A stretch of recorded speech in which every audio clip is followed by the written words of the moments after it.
जय गुरु जी, शुक्राना गुरु जी। मेरी प्यारी संगत जी, गुरु जी का अनंतम अंतम शुक्राना, लख लख बार शुक्राना, हर चीज़ दा शुक्राना, सांस दा शुक्राना। संगत जी, गुरु जी कहते हैं कि पहले मेरे दर्शन करो।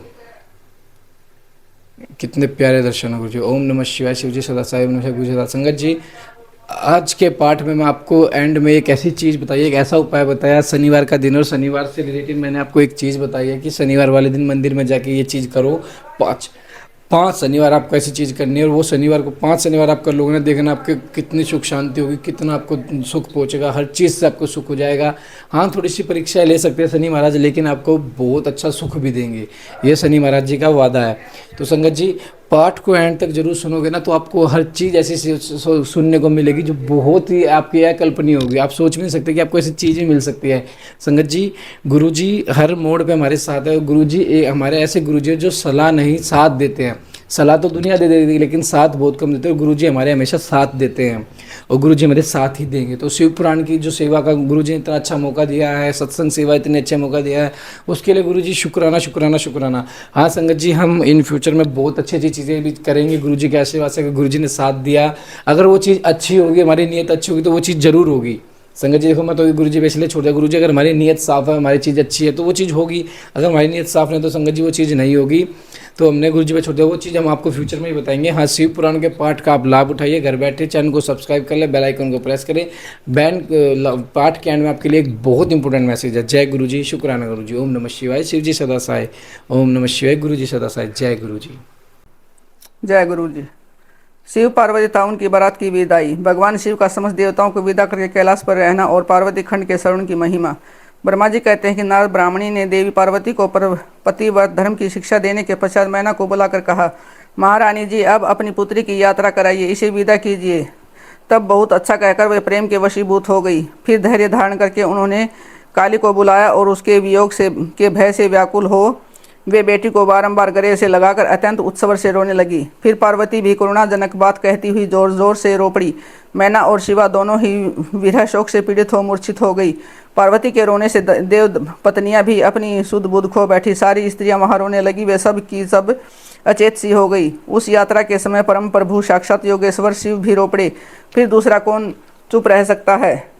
इसी समय अपने समस्त पुत्रों, मंत्रियों तथा उत्तम ब्राह्मणों के साथ हिमालय शिखर वहां आ पहुंचे और मोहवश अपनी बच्ची को हृदय से लगाकर रोने लगे। बेटी तुम मुझे छोड़कर कहाँ चली जा रही हो। ऐसा कहकर सारे जगत को सुना मानते हुए बारंबार विलाप करने लगे।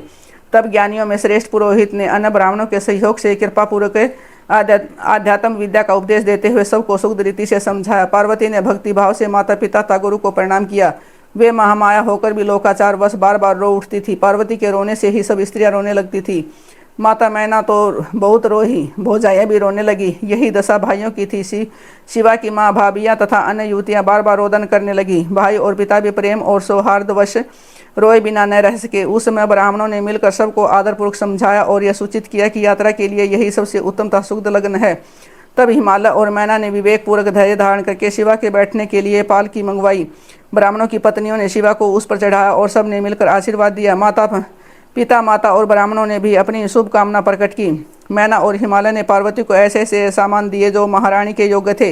नाना प्रकार के द्रव्यों की शुभ राशि भेंट की और जो दूसरों के लिए परम दुर्लभ थी। शिवा ने समस्त गुरुजनों को, माता पिता को, पुरोहित और ब्राह्मणों को तथा भोजाइयों और दूसरी स्त्रियों को प्रणाम करके यात्रा की। पुत्रों सहित बुद्धिमान हिमाचल भी स्नेह के वशीभूत हो पीछे पीछे गए और उस स्थान पर पहुंच गए जहां देवताओं सहित भगवान शिव प्रसन्नतापूर्वक प्रतीक्षा कर रहे थे। वहाँ सब लोग बड़े प्रेम और आनंद से परस्पर मिले। उन सब ने भगवान को प्रणाम किया और उनकी प्रशंसा करते हुए पुरी को लौट गए।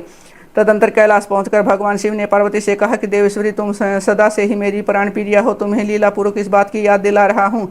तुम्हें पूर्वजनों की बातों का स्मरण है, अतः मेरे और अपने नित्य संबंध का यदि तुम्हें स्मरण हो तो बताओ।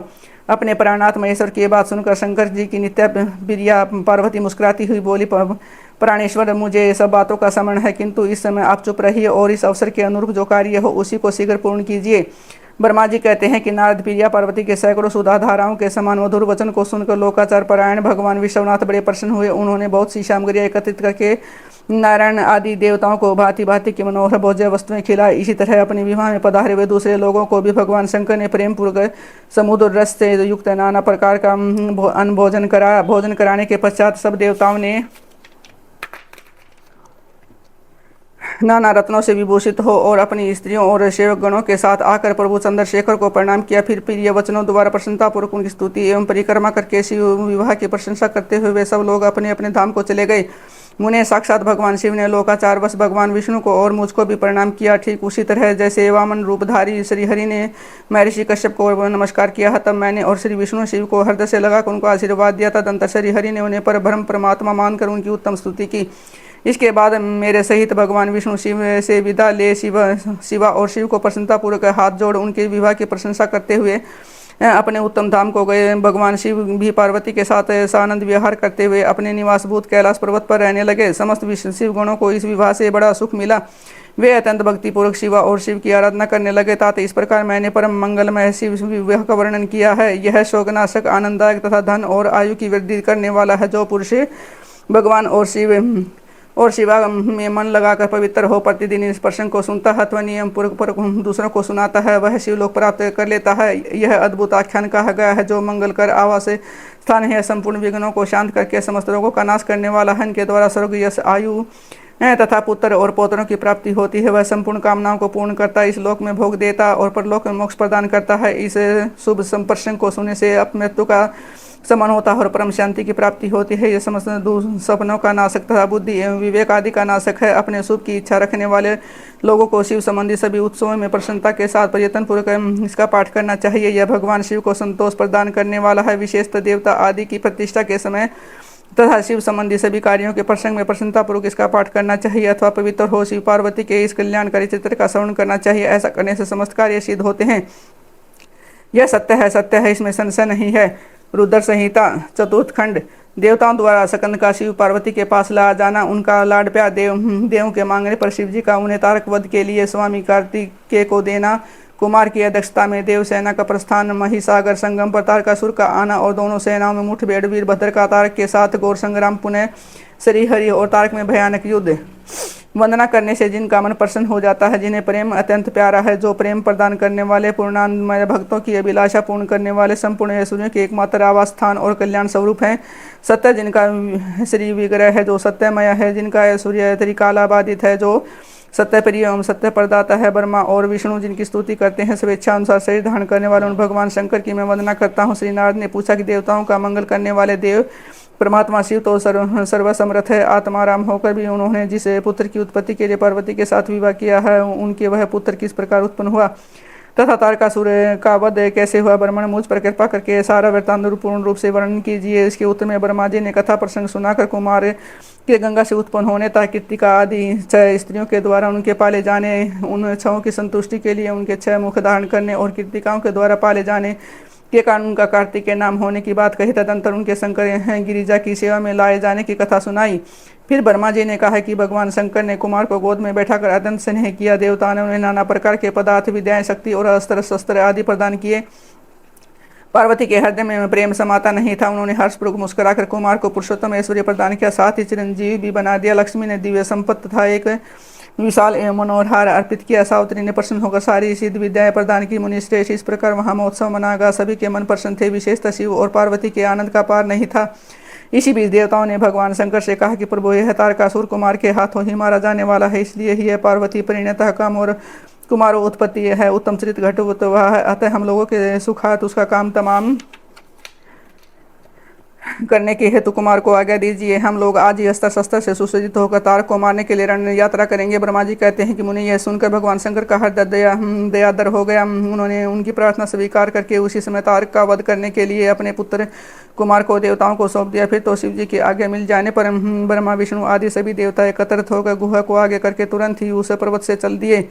उस समय श्री हरि आदि देवताओं के मन में पूर्ण विश्वास था कि वे अवश्य तारक का वध कर डालेंगे। वे भगवान शंकर के तेज से भावित हो कुमार के सेनापति तव में तारक का संहार करने के लिए रणक्षेत्र में आए। उधर महाबली तारक ने जब देवताओं के इस युद्धोद्योग को सुना, तब वह भी एक विशाल सेना के साथ देवों से युद्ध करने के लिए तत्काल ही चल पड़ा। उसकी इस विशाल वाहिनी को आदि देख देवताओं को परम विस्मय हुआ। फिर तो वे बलपूर्वक बारंबार सिंहनाद करने लगे। उसी समय तुरंत ही भगवान शंकर की प्रेरणा से विष्णु आदि संपूर्ण देवताओं के प्रति आकाशवाणी हुई। आकाशवाणी ने कहा कि देवगण, तुम लोग जो कुमार के अधिनायकताओं में युद्ध करने के लिए उद्यत हुए हो, इसे तुम संग्राम में दैत्यों को जीत कर विजयी होगे। ब्रह्मा जी कहते हैं कि मुने इस आकाशवाणी को सुनकर सभी देवताओं का उत्साह बढ़ गया, उनका भय जाता रहा और वीरोचित गर्जना करने लगे। उनकी युद्ध कामना बलवती हो उठी और वे सब के सब कुमार को अग्रणी करके बड़ी उतवाली के साथ महिसागर संगम को गए। उधर बहुसंख्यक असुरों से गिरा हुआ वह तारक भी बहुत बड़ी सेना के साथ शीघ्र ही वहाँ आदम का जहाँ वे सभी देवता खड़े थे वहाँ असुर के आगमन काल में प्रलयकालीन मेघों के समान गर्जना करने वाली रणभेरियां तथा अन्य कर्कश शब्द करने वाले रणवाद बज रहे थे। उस समय तारकासुर के साथ आने वाले दत्त ताल ठोकते हुए गर्जना कर रहे थे। उनके पदाघात से पृथ्वी कांप उठती थी। उस अत्यंत भयंकर कोलाहल को सुनकर भी सभी देवता निर्भय ही बने रहे। वे एक साथ मिलकर तारकासुर से लोहा लेने के लिए डटकर खड़े हो गए। उस समय देवराज इंद्र कुमार को गजराज पर बैठाकर सबसे आगे खड़े हुए वे लोकपालों से घिरे हुए थे। उनके साथ देवताओं की मैथी सेना थी। तत्पश्चात कुमार ने उस गजराज को तो महेंद्र को ही दे दिया और वे स्वयं एक ऐसे विमान पर आरूढ़ हुए जो परम आश्चर्यजनक तथा नाना प्रकार के रत्नों से सुशोभित था। उस समय उस विमान पर सवार होने से सर्वगुण संपन्न महायशस्वी शंकर पुत्र कुमार उत्कृष्ट शोभा से संयुक्त होकर सुशोभित हो रहे थे। उन पर परम प्रकाशमान चवर डुलाए जा रहे थे। इसी बीच महाबली अभिमानी एवं महावीर देवता और दैत्य क्रोध से विहीन होकर परस्पर युद्ध करने लगे। उस समय देवता और दैत्यों में बड़ा घमासान युद्ध हुआ। क्षण भर में ही सारी रणभूमि रूढ़ मुंडों से व्याप्त हो गई। तब महाबली तारकासुर बहुत बड़ी सेना के साथ देवताओं से युद्ध करने के लिए वेगपूर्वक आगे बढ़ा। तो उस रण दुर्मुद तारक को युद्ध की कामना से आगे बढ़ते देखकर इंद्र आदि देवता तुरंत ही उनके सामने आए। फिर तो दोनों सेनाओं में महान कोलाहल होने लगा। तत्पश्चात देव तथा असुरों का विनाश करने वाला एक ऐसा द्वंद्व युद्ध आरंभ हुआ जिसे देखकर वीर लोग हर्षोत्फुल्ल हो गए और कायरों के मन में भय समा गया। उसी समय वीरभद्र कुपित होकर महाबली प्रथम गणों के साथ वीराभिमानी तारक के समीप आ पहुंचे। वे बलवान गणनायक भगवान शिव के कोप से उत्पन्न हुए थे। अतः समस्त देवताओं को पीछे करके युद्ध की अभिलाषा से तारक के सम्मुख डट गए। उस समय प्रथम गणों का सारे असुरों के मन में परमो उल्लास था। अतः उन महासमर में परस्पर गुत्थम गुत्थ होकर जूझने लगे। तदंतर वीरभद्र से तारक का भयानक युद्ध हुआ। इसी बीच असुरों की सेना रण से विमुख हो भाग चली। इस प्रकार अपनी सेना को तितर बितर हुई देख उसका नायक तारकासुर क्रोध से भर गया और 10,000 भुजाएं धारण करके सिंह पर सवार देवगणों को मार डालने के लिए वेगपूर्वक उनकी ओर झपटा।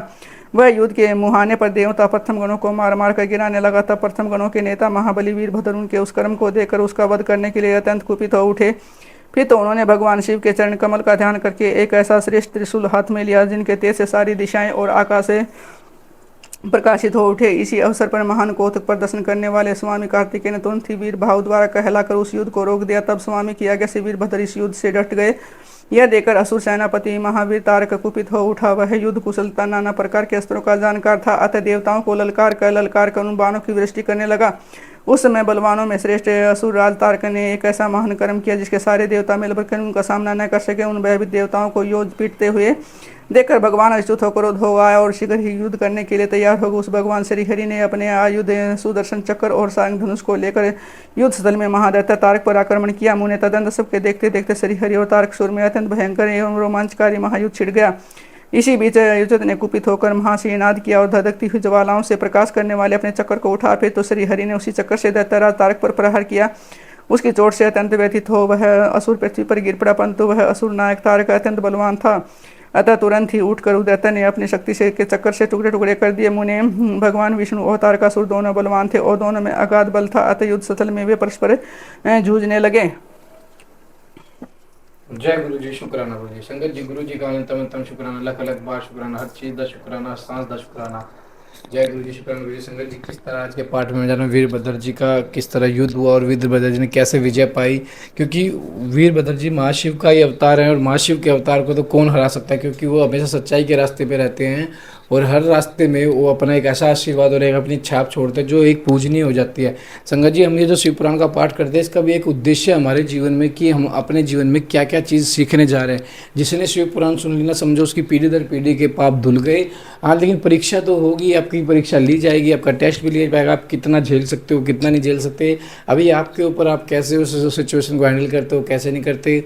तो संगत जी, मैं तो यही कहूँगा, जितनी भी ज़्यादा सिचुएशन आए अपने गुरुजी से विश्वास ना हटाएं, गुरुजी पे विश्वास रखें, क्योंकि गुरुजी हैं जो हर मुश्किल में साथ देंगे, सलाह नहीं देंगे। सलाह देने से पहले गुरुजी साथ देंगे, क्योंकि जो कि आज के टाइम में होता है। तो संगत जी, चैनल को सब्सक्राइब करें, बेल आइकन को प्रेस करें। और संगत जी, एक चीज़ मैं बता रहा हूँ आपको, शनिवार वाले दिन 5 शनिवार वाले दिन शनिदेव के मंदिर में जाके एक दिया, उसमें 1 रुपये का सिक्का ले जाए या कोई लोहे की चीज़, काली उड़द की दाल साबुत, वो चढ़ाए आए गुरु और शनि देव के। और देखना शनि महाराज आप पे कैसे कृपा करेंगे, बहुत ज़्यादा कृपा होगी आप पे शनि महाराज की। जय गुरु जी, शुक्राना गुरु जी।